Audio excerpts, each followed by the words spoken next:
Nandito po tayo upang makapagbigay ako ng karagdagang report tungkol sa mga ginagawa ng ating pamahalaan sa harap ng hamon ng nangyayari dahil sa giyera sa gitnang silangan. At ang kasabay niyan, dahil nagkagera, dahil nasara nga yung tinatawag na Straits of Hormuz at hindi makadaan ang mga barko na nagdadala ng langis, lalong-lalo na dito sa Asia, ay nagtaasan ang presyo ng petrolyo at lahat ng produkto ng petrolyo. Kaya kailangan natin, mula nung nagsimula ito February 28. The next day, ay nagmi-meeting na kami. Sinimula na namin, sabi namin, tiyak ito. Kahit umakyat kaagad ang presyo ng langis, kaya sabi namin, hanggat may gera, itong presyo ng langis ay mananatiling mataas. Kaya mahihirapan ngayon ang taong bayan. Dahil alam naman natin, pag tumaas ang presyo ng langis, ay malaking perwisyo sa ating mga kababayan. At sa lahat ng bagay, kaya gumawa kami ng plano kung ano ang mga kailangan gawin upang pagaangin naman ang magiging epekto sa pang-araw-araw na buhay ng ating mga kababayan. Kaya simulan ko sa mga bagay dahil although meron tayong mga report, nakita naman ninyo kung ako'y pumunta sa PITX sa terminal para kausapin at ang mga bus operator, magbigay ng kaunting tulong sa kanila upang naman hindi naman masyadong itataas ang pamasahe. At nakapagbigay na rin tayo sa mga transport workers ng mga tulong. At para makumpleto lamang ang kaalaman ng ating mga kababayan, kaya't ako nandito upang ma-report sa inyong lahat kung ano na ang aming ginagawa. Ang nagawa na natin, ang una naming na pinag-aalala ay ang ating mga OFW. Dahil talaga sila, nasa lugar sila ng giyera mismo. Kaya delikado ang kanilang seguridad at delikado ang kanilang buhay. Hindi lamang ang kanilang hanap buhay, kundi mismo ang buhay nila.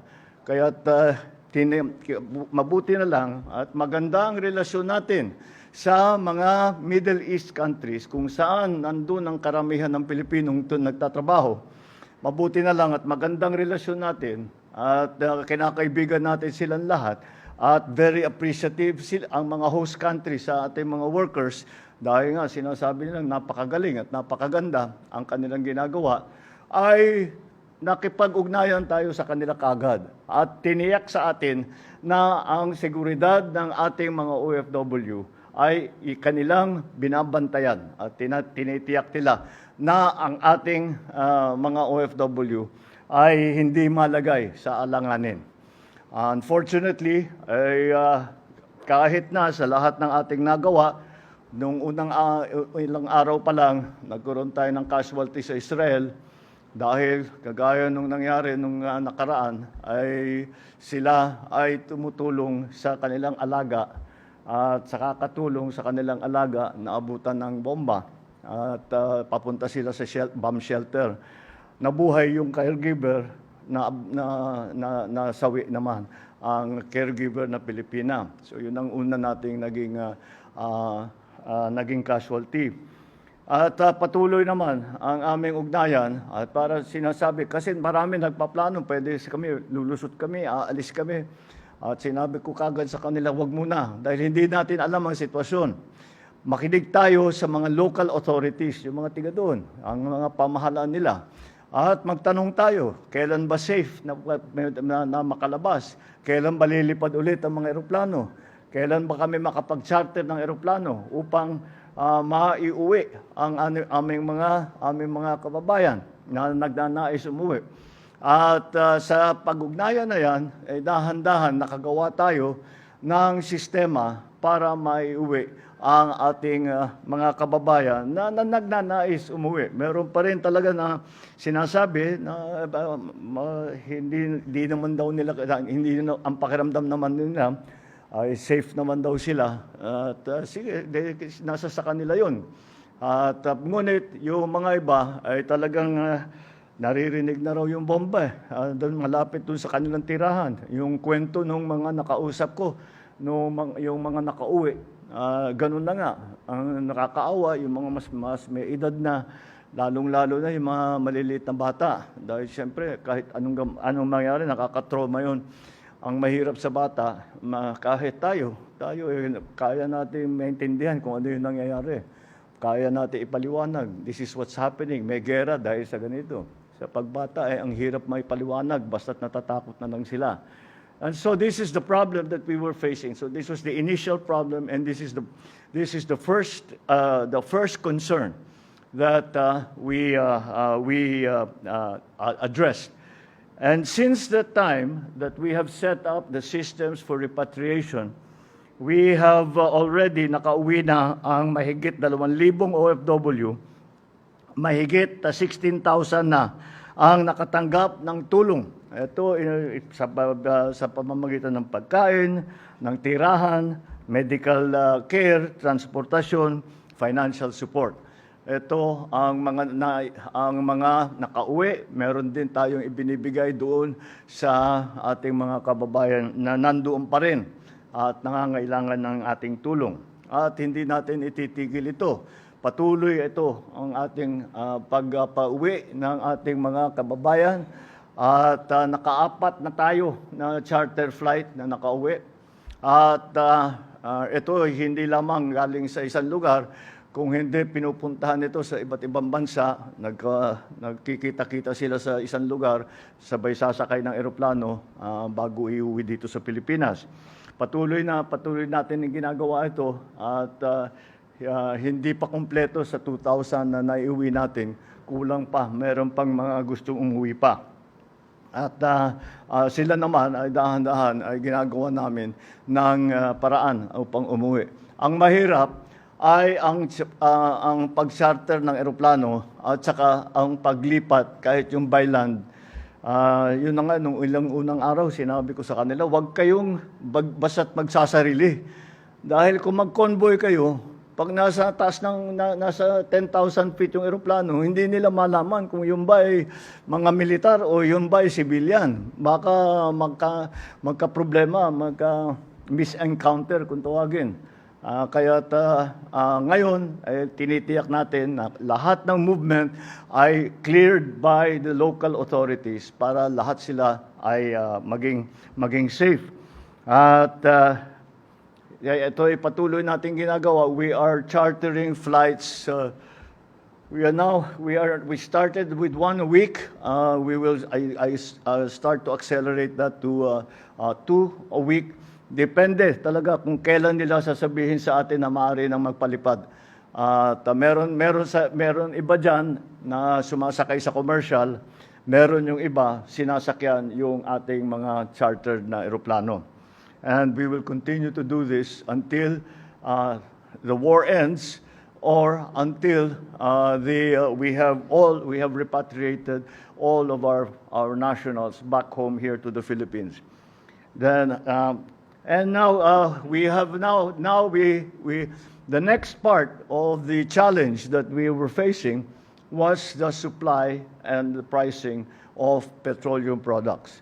Kaya't ang una naming tiniyak ay, ang unang tanong ko sa Department of Energy, ano ba ang stock natin ng diesel, ng gasolina, ng kerosene, ng jet fuel? At ito ay binigay sa atin.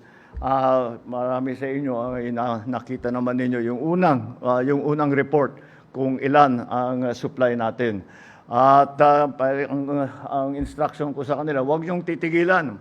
Maghanap kayo pa ng supply dahil hindi natin alam kung gaano katagal pa ito. At pag sasabihin natin, we are talking about 45 days on average, more or less, pero hindi natin alam how long this will last, how long the supply is going to be, diminished or from the Middle East through the Straits of Hormuz. So our authorities are all continuing to find new sources for the supply. First of all, what we tried to do was to ensure that the contracts that we already had would be honored. Halimbawa, may kontrata tayo na mag-import tayo ng ilang bariles ng langis, ng diesel, ng kung ano. Kung ito ba, ay tiyakin natin na patuloy na makakarating talaga ito sa Pilipinas. Nung unang ilang araw, lahat ng hindi kami masagot ng mga supplier natin ng oil and petroleum products dahil hindi rin nila alam kung ano yung nangyayari. At yun na nga, pati yung presyo hindi nila maibigay. Ngunit dahan-dahan sa patuloy na ating pagtatawag, sa patuloy sa ating pag-ugnay sa kanila at gumawa tayo ng mga bagong sistema para makarating ang langis dito, ay tuloy-tuloy naman, na-supplyan tayo. And we are not stopping. Although the average now is running at 45 days supply, siyempre iba-iba, but the average is 45 days. Hindi natin tinitigilan. And again, I credit the success of this ensuring the supply to the good relations that we have with our partner countries around the world.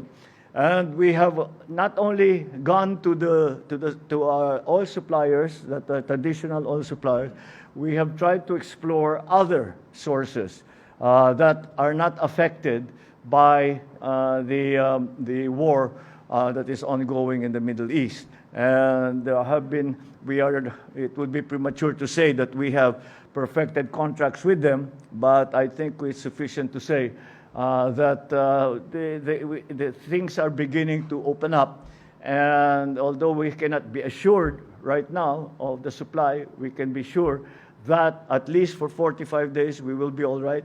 I think that we can be fairly confident.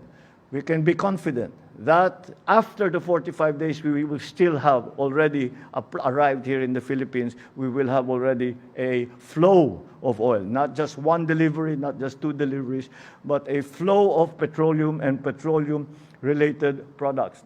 Right now, because of the situation, lahat hinihingi natin. Humihingi tayo ng crude oil. We are asking for, we find if we can find it dahil meron naman tayong refinery. Andyan naman ang Petron that can refine it.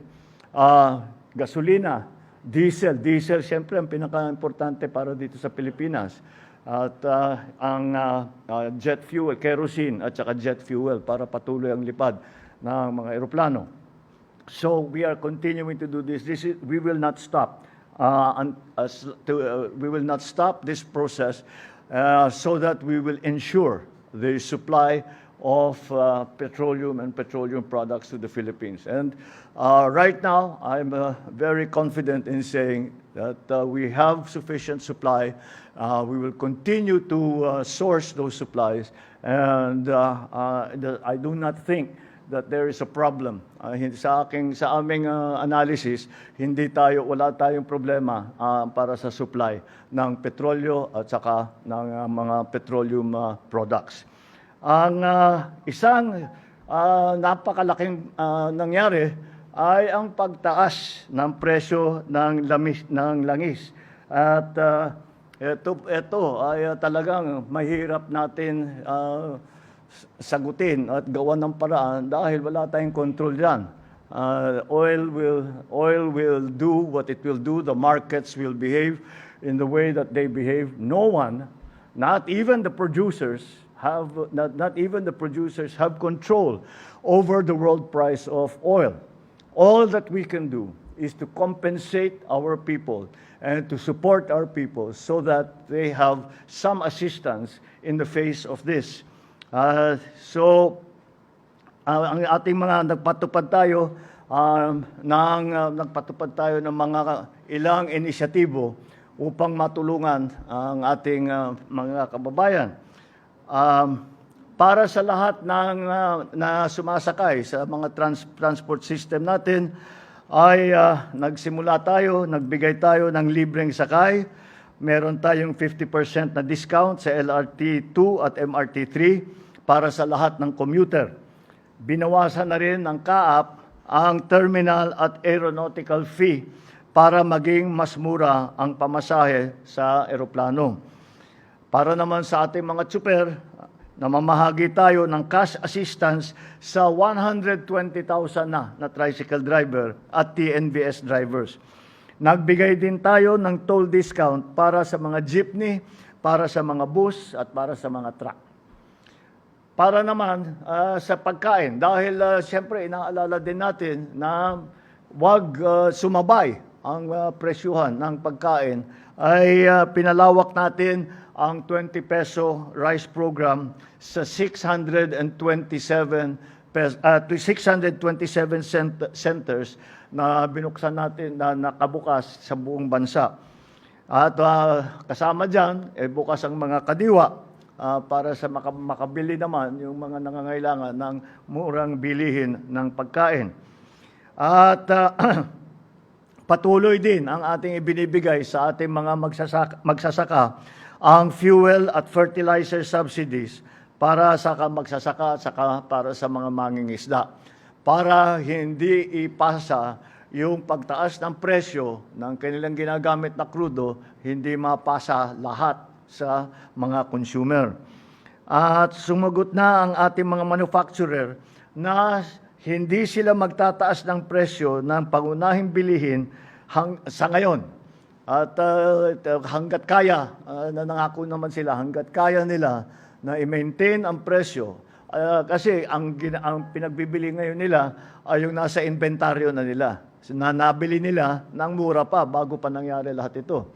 Kaya habang nandyan ang kanilang inventaryo, nangako sila na hindi nila itataas ang presyo ng mga primary commodities. Magsisimula na rin magbigay ang ating mga LGU ng libreng bigas. Ito ay nagsimula, yung LGSF program ito, nagsimula ito bago pa nagkagera. Pero iro-roll out ito within the next week or two. So ginamit natin dyan ang LGSF, the Local Government Support Fund.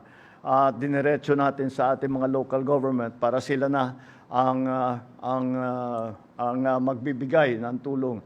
Ang ating ang programang ito ay nagbibigay tayo sa bawat LGU ng pondo, at ang hinihingi lang namin sa kanila na minimum 50% ng LGSF fund na natatanggap nila ay gawing pambili ng bigas para maipamigay sa kanilang mga constituent. Maaari nilang gawin 100% na bigas, nasa sa kanila yon. Ngunit kailangan at the minimum 50% doon sa natanggap nilang pondo ay gagamitin sa pagbili at pagbigay ng bigas. Sa supply naman ng fertilizer, dahil as you know, sa urea is a petroleum product. So that is a refined product na nanggagaling sa petrolyo din. Tuloy-tuloy, yung mga nagsusupply sa atin ay nakikipag-usap din tayo. At tinitiyak natin na meron tayong fertilizer supply at gumagawa nga tayo ng mga pamamaraan at mga kontrata para tiyakin na meron tayong sapat na fertilizer supply. Ang report sa akin ng Department of Agriculture, as of today, we have sufficient fertilizer supply for the next planting. So at least until the next planting, we have the sufficient amount of urea and potash. So that those are the main fertilizers that we are using. Para naman sa agricultural products, dahil nga inaalala natin ang presyo ng pagkain, para naman sa agricultural products, piso na lang ang RoRo terminal fee para sa mga truck at sasakyang nagdadala ng mga agricultural product. nakipag-ugnayan din tayo sa Kongreso upang mabawasan at alisin na ang excise tax sa langis. Yun po yung batas na hiningi natin sa unang-una. Natapos na ang kanilang pag-aaral doon sa batas na yan at nasa amin na at siguro by the end of today, I will be able to sign that into law already. Ngayon, titignan ngayon natin kailan ang pinakamagandang oras, when is the best time to use that new authority, because there are conditions within the law that have to be satisfied. But nonetheless, we are trying to determine because ang mahirap talaga dito is pabago-bago ang presyo. Alam naman ninyo lahat, paggising nyo sa umaga, iba na naman ang presyo. May pronouncement na nanggaling sa US, bababa ang presyo. Tapos mamaya ng konti, tataas na naman. So mahirap talaga magplano. And that's why we are going, and that's why we have been trying to find the optimum levels in terms of support, in terms of the suspension of some of the charges that the government exacts from especially from food products.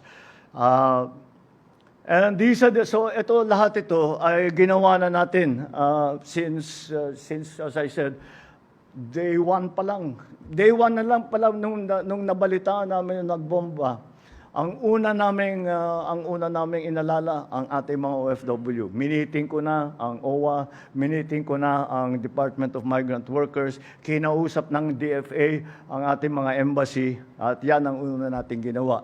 Sumunod doon ang pagtiyak ng supply ng ating petroleum products, at sumunod na doon ang ating pagbantay sa presyo ng pagkain upang hindi naman sumunod doon sa world price ng petrolyo. Ngayon, nasa balitang-balita na kahapon, nakadeklara kami ng energy emergency. And dahil nakikita nga natin ang mga kaguluhan na nangyari dito sa giyera sa Middle East, at ang ruta ng supply ng langis sa buong mundo ay naapektuhan. Ang Straits of Hormuz, madalas nyo nang marinig ang Straits of Hormuz, at yun, kung tignan niyo sa mapa, doon dumadaan ang mga langis ng more or less 20% ng lahat ng world supply ng oil products, dahil oil-producing countries sa mga Gulf countries. So doon dumadaan lahat. Karamihan ng dumadaan na langis sa Straits of Hormuz papunta rito sa Asia. Kaya't ang Asia, sa pagsara ng Straits of Hormuz, ang Asia ang pinakamabigat ang tama. At tayo, wala tayong langis, at karamihan, halos lahat ng langis ay ating ini-import. At karamihan dyan ay doon galing. Kailangan natin maghanda kung ito ay lalala pa at tatagal pa. Malinaw ang salitang ginamit natin, energy emergency. Hindi ito emergency ng pangkalahatan. It is a very specific and a very precise emergency. It is an emergency of the energy sector, the supply of energy, and the prices of energy. Dahil ang pinagmulan ng problema ay ang supply at ang presyo ng enerhiya. At yun ang kailangan naming tugunan ng direkta agad. Kaya that is why we declared not a general state of emergency, but a state of energy emergency. I'd like to stress that point, that it is the energy sector that we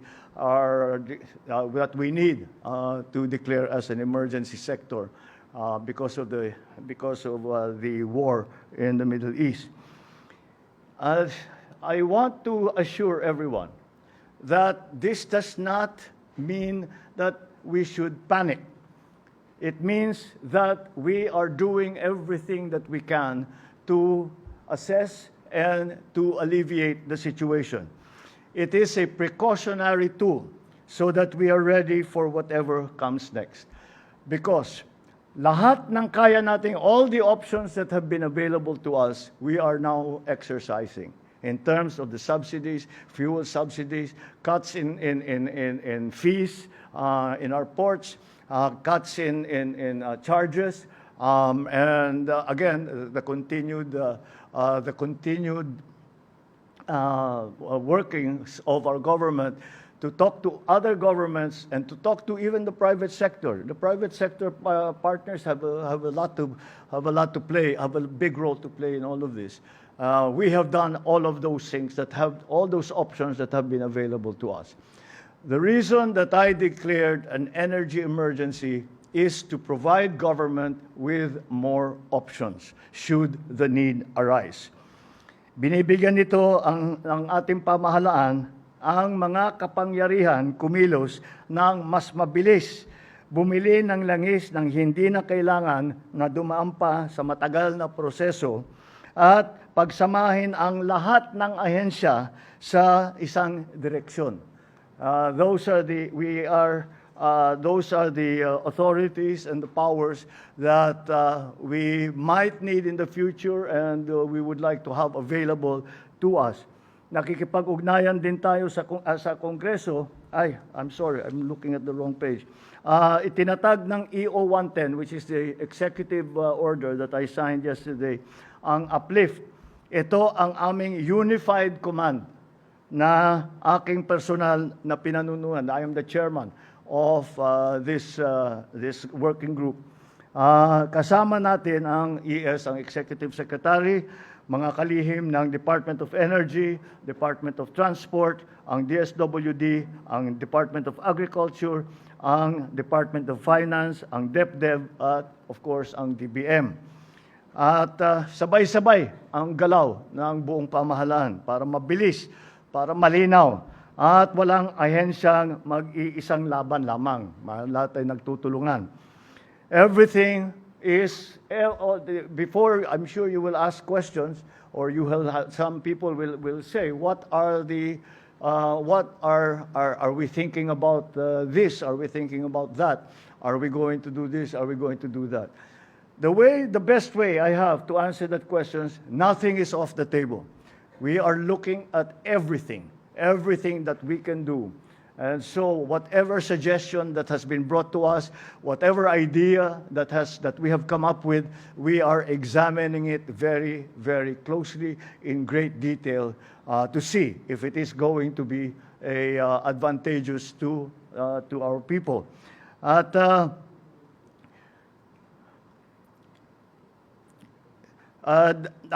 dahil kuminsan ay pag tinatanong natin, dahil ang tanong hindi kung ito ay maaring gawin, kung ito ay posible, kundi kung ito ba ang pinakamabilis at pinaka-epektibong makakatulong sa taong bayan.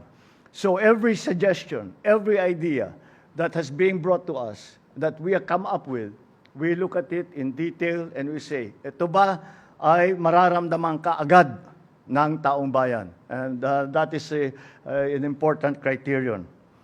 Dahil sa mga kapangyarihan na ibinigay ng Executive Order 110, mas marami na tayong magagawa at mas mabilis na ang magiging aksyon ng pamahalaan. Mapapabilis ng Department of Energy ang pagbili ng langis mula sa ibang bansa. Paiigtingin natin ang aksyon laban sa hoarding at sa mga nagsasamantala, hindi lang sa langis, kundi sa lahat ng pangunahing produkto. I think we made that warning very early on, na wag mag-hoarding at wag mag-price gouging, wag silang nagsasamantala dito sa sitwasyon. And we will enforce that rule very, very strongly. And again, to those who are thinking about it, hindi nyo na kailangan gawin because we have a sufficient supply of oil, we have sufficient supply of food. Sa pagkain, sa pamasahe, lahat po ito ay maaari nating matignan. Today, halimbawa, maaari nang makialam ang pamahalaan sa supply at presyo ng kuryente para hindi ito masyadong magmahal. Dahil that's the authority that the EO in its declaration of a energy emergency provides the executive. Beginning today, over 1.4 million drivers and units will start receiving fuel and financial assistance on top of the 120,000 who have already been served by the DSWD. Abangan din ninyo ang tupad para sa mga tsuper at pinaigting natin na service contracting para sa ating transport sector. Again, these are supports that we are hoping to bring, that we are going to bring to those who are most affected by this situation. Nais kong maging malinaw tungkol sa aming prioridad. Hindi natin kontrolado ang presyo ng langis sa mundo. Yan ang katotohanan na ating hinaharap. Ngunit ang hindi maaring mangyari ay maramdaman ng bawat Pilipino ang buong bigat nitong mga pangyayari na wala naman silang kinalaman. Isa lamang ang aming pamantayan. Agaran, pinakamabilis at direktang mararamdaman ng ordinaryong Pilipino, hindi bukas, hindi sa susunod na linggo, ngayon, sa pagkain, sa pamasahe, sa kuryente, sa araw-araw na gastos ng pamilya, yan ang mga hakbang na aming inuuna. Para sa ating mga kababayan, ito po ang ginagawa ng inyong pamahalaan. Maraming salamat po. Magandang hapon po sa inyong lahat. Thank you very much to our President, Ferdinand R. Marcos Jr. That concludes our President's address.